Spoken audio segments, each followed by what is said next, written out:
Sì, ma però che palle tutte le volte sta storia.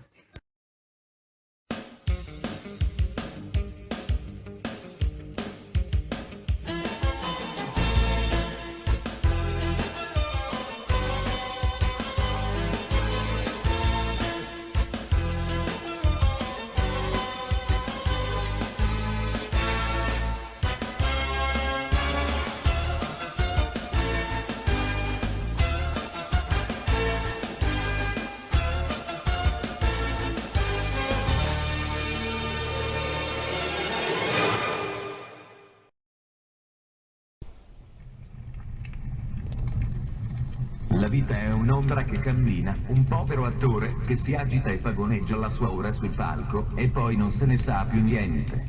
È un racconto narrato da un idiota, pieno di strepiti e furore, significante niente. E così, ridendo e scherzando, siamo arrivati anche a questo capitolo. Anche se non mi risulta che abbiamo riso né scherzato. Né forse che ci sia da ridere o da scherzare.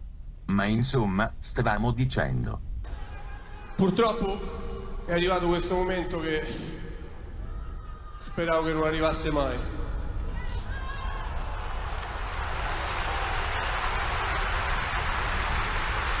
Purtroppo è arrivato. Siamo arrivati a questo capitolo, un capitolo che prima o poi arriva in ogni storia di un certo tipo. Di che cosa sto parlando? Beh, del presente video. Vi spiego meglio.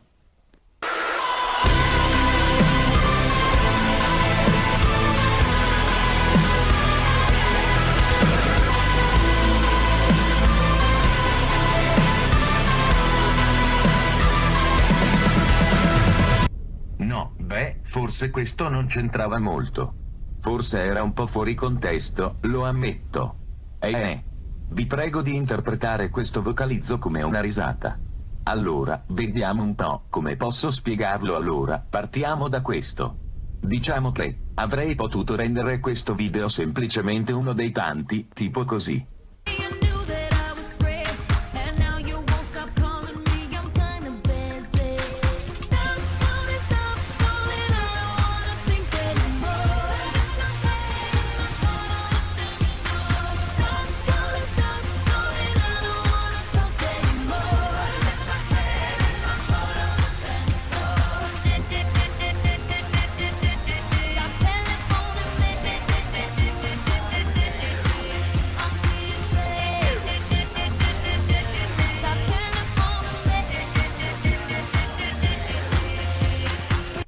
Già, ma invece questo che avete appena visto era solo uno spiraglio, un guardare una stanza in più del castello attraverso uno spioncino senza poterci entrare. Chissà come sarebbe andata. Ma vabbè. Insomma, stavamo dicendo avrei potuto rendere questo video uno dei tanti, o magari uno di quelli particolari, e qua non mi va di mostrarvi esempi. Magari o magari niente. Magari vi sto solo facendo immotivatamente perdere tempo, senza che ci sia una buona ragione per tergiversare così tanto nell'introdurre qualcosa che magari non ha neanche bisogno di essere introdotto in modo particolare rispetto agli altri, o in generale, proprio perché è solo un altro video. Solo un'altra carta nel mazzo, niente che sfugga veramente dagli schemi, per quanto magari potrebbe anche starci provando, riuscendoci o meno potrebbe essere così. Ecco, ora non guardate alla carta, ma guardate al mazzo, non guardate al video, ma al canale. Dopo tutta questa confusionaria e schizzata introduzione, dopo tutto questo parlare, dopo tutto questo affannarsi, tutto questo vagare, tutto questo sparare a caso e rotolarsi tra i molti fili d'erba. Avete mai pensato a che cosa ci porteremo a casa dall'abisso? Avete mai pensato a che cosa credete che resterà, un giorno, di The Valley Beyond? Everybody wants to know what I would do if I didn't win. I guess we'll never know. Proviamo a fare un esempio. Allora, dovete immaginare questo canale come il tubetto del dentifricio e i suoi contenuti come il dentifricio. Ci siete? Ok. Una volta che li hai fatti uscire, i contenuti, non c'è modo di rimetterli dentro. Oh, sì, in effetti ci sarebbe in questo caso. A un certo punto chi comanda la piattaforma potrebbe farmi saltare in aria il canale e qualsiasi dei suoi video in un battito. Forse non era un esempio corretto quello del tubetto del dentifricio? Non so. Perché anche se arrivasse un gigantesco energumeno dalla mente semplice a strappare il tubetto dal suo possessore e lo scaraventasse via dall'universo, beh, quel tubetto canale ci sarebbe stato comunque. Io me ne ricorderei. Qualcun altro, almeno qualcun altro se lo ricorderebbe. Quell'energia sarebbe stata comunque creata, e poi magari dissipata. Ma ormai non si torna indietro. Non si scherza con l'entropia. Quando la grande biblioteca bruciò, i primi 10.000 anni di storia finirono in cenere. Ma quelle storie non perirono del tutto, diventarono una nuova storia. La storia stessa dell'incendio. Dell'umano impulso di prendere ciò che è bello e accendere un fiammifero.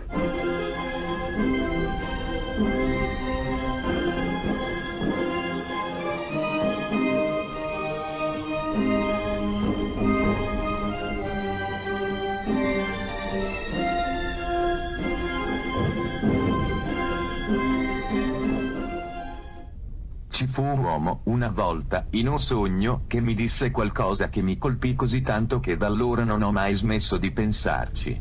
Era un uomo che conoscevo bene, molto più grande di me, molto strano. Il suo sguardo sembrava travalicare qualsiasi cosa e bucare ogni struttura, scrutando e frugando nell'eternità. Respirò profondamente e si chiese: che differenza c'è tra storico e tragico?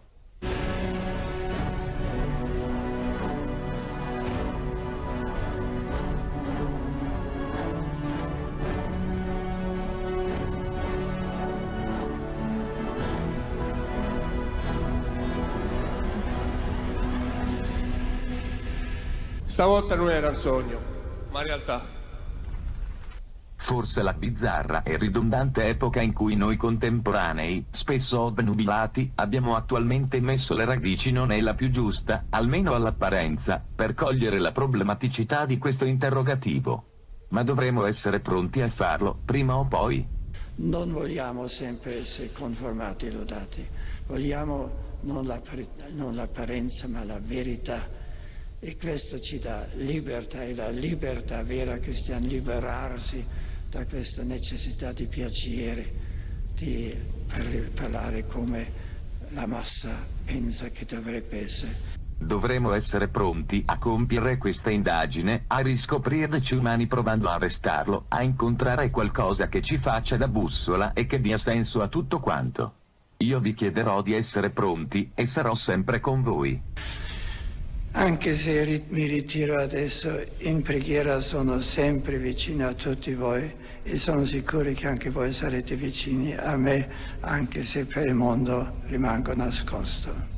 E anche se la ricerca di una differenza fra storico e tragico non dovesse mai riguardarci da vicino, beh, prima o poi arriverebbe il momento in cui misurarsi con l'eternità.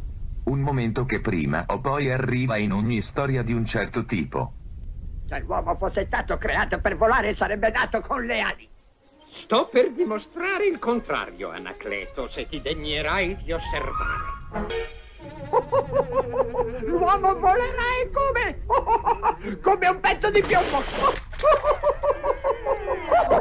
Avrebbe funzionato se non fosse stato per questa maledetta barba.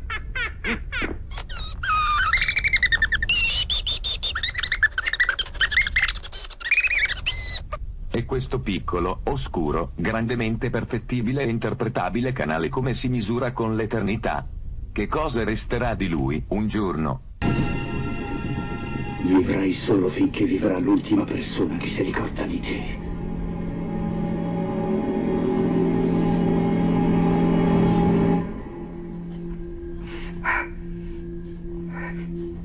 Teoricamente, allora, non dovrebbe vivere molto. Ma, in fondo, molte cose grandi hanno avuto piccoli inizi, specie nei pressi dei confini. Forse c'è davvero qualcosa dall'altro lato.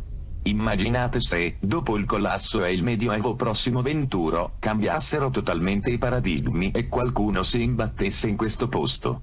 Ehi, ciao! Tu che ti sei appena imbattuto in questo posto. Ti saluto. Ti estendo la mia benedizione e, se può valere qualcosa, ti auguro di fare meglio. Vi auguro di fare meglio. Sempre meglio. Di che cosa? Di prima. Oh, che piacevole conversazione. Non si può vivere per sempre. Prendiamo te, per esempio. Un donaiolo senza scrupoli, privo di etica negli affari o con la famiglia. Un'autentica testa di cazzo. A dire il vero, tutti preferiscono il ricordo di te a quello che sei in realtà. Comunque scherzo. Io, e vi prego di considerarmi la voce del canale stesso, perché sono la voce del canale stesso, parto dal presupposto che sono e sarò una persona vissuta come milioni di anni fa o fra milioni di anni, al suo posto, lontano dai riflettori, coi suoi sentimenti e le sue aspirazioni elegantemente sotterrate dal tempo come ogni cosa prima o poi. Concedetemi un po' di paura. Questa volta sono io che ho bisogno di voi e del vostro calore. Che cosa resta delle cose brutte una volta che le hai perse? Forse è un po' come quel senso di sollievo che ti pervade quando ti svegli da un incubo. Man mano che la realtà prende forma attorno a te, ogni fibra di te si tranquillizza e apprezza molto più di prima ciò che hai intorno. E che cosa resta delle cose belle una volta che le hai perse? Forse è un po' come spengere un termosifone. I primi tempi senti ancora il calore e all'inizio non puoi neanche capire se è spento, quando si è spento, o chi lo ha spento, se qualcuno lo ha spento o se magari avrebbe dovuto comunque spengersi. Prima o poi. O magari si è rotto. Insomma, senti ancora il calore, finché non diminuisce, gradualmente, a poco, fino a restare inesorabilmente freddo, inequivocabilmente freddo. Ma ciò non toglie che ti abbia scaldato. Il mondo è migliore senza di te. Forse anche senza di me. Che cosa resta delle cose, in generale, una volta che le hai perse? Solamente che devi accettarlo e andare avanti. Perché il mutamento è parte integrante della vita. È forse anche il bello della vita. Siate pronti a parteciparne. San Paolo continua: non conformatevi a questo mondo, ma lasciatevi trasformare, rinnovando il vostro modo di pensare. Non conformatevi a questo mondo. State lontani dagli estremi, cercate un equilibrio e ballate, camminate, saltate o correte. Che differenza c'è fra tragico e storico? Che magari uno sguardo storico, voltandosi indietro, se gli occhiali non sono appannati, può restituire molte cose a molte cose. Se c'è qualcosa da guardare e finché gli occhi avranno vista. Credi di avere il favore della morte? Perché ti ha riportato indietro. Ma le decisioni della morte sono definitive.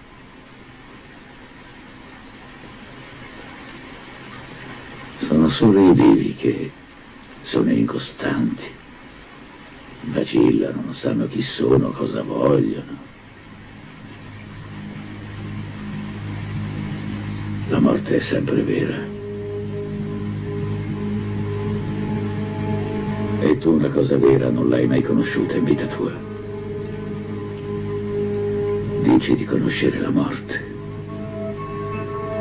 Non è così. Ne sei proprio sicuro? Non ti sei accorto che era seduta accanto a te per tutto questo tempo?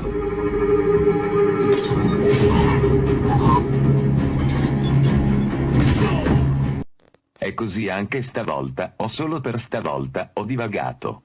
Non so nemmeno bene cosa ho detto. Senz'altro, roba degna di questo spazio. Non troppo elaborata, non troppo dana, non troppo efficace. Limitata, ma che si accetta per quello che è.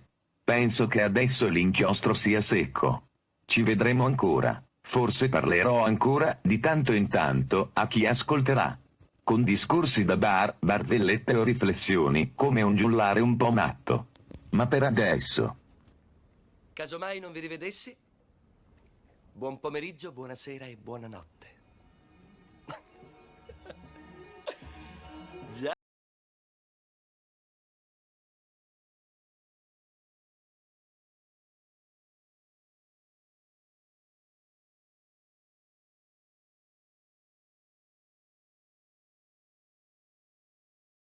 Penseremo a cosa ci siamo detti l'ultima volta che ci siamo incontrati. Ci lamenteremo, magari, che da un po' di tempo niente sa più di niente, e proveremo a dargli sapore. Faremo del nostro meglio per restare a galla più a lungo possibile. Cercheremo, mi auguro, di fare del bene. In fondo abbiamo avuto, da queste parti, una preistoria, una storia e qualcosa dopo dovrà pure esserci, no?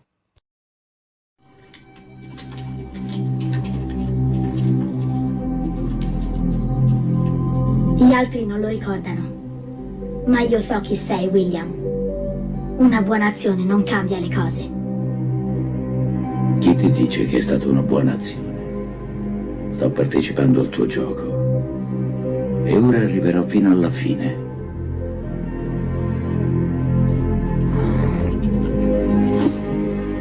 Non hai ancora capito a cosa giochiamo davvero. Se guardi avanti, guardi nella direzione sbagliata.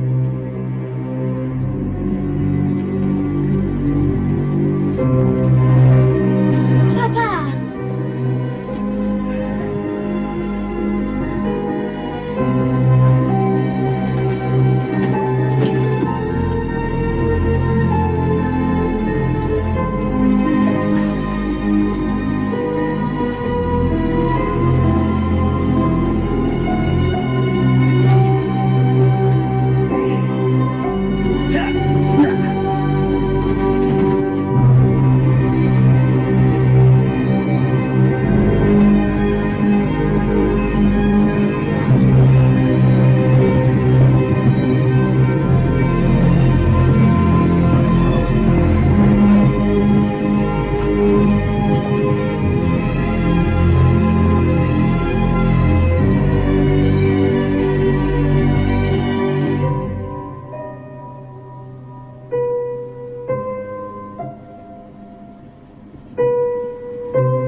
Ciao papà.